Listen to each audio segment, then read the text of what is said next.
Wayan Sobrat akhirnya ditetapkan sebagai tersangka penganiayaan terhadap artis ibu kota Tamara Bleszynsky. Hal itu disampaikan Kapolsek Kuta Utara, Kompol Iwayan Arta Aryawan. Lebih lanjut disampaikan Kompol Iwayan Arta Aryawan, berdasarkan hasil penyidikan keterangan saksi rekonstruksi, Wayan Sobrat oleh penyidik akhirnya ditingkatkan statusnya menjadi tersangka. Sobrat resmi sebagai tersangka setelah melakukan penganiayaan terhadap Tamara beberapa waktu lalu. Untuk saat ini penyidikan masih berlangsung agar kasus ini cepat dilimpahkan ke kejaksaan.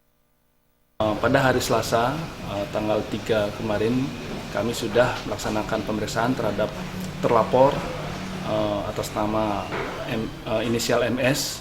Jadi kami sudah tingkatkan statusnya menjadi tersangka. Dan kami juga sudah mengirim surat pemberitahuan dimulainya penyidikan kepada Kejaksaan Negeri Denpasar, dan selanjutnya saat ini penyidik sedang melaksanakan pemberkasan. Kami berharap sesegera mungkin berkas dapat kami segera kirim ke Kejaksaan Negeri Denpasar. Kendati ditetapkan sebagai tersangka, Wayan Sobrat tidak ditahan, namun hanya dikenakan wajib lapor. Raiswantara dan Gong Krisna, Bali TV.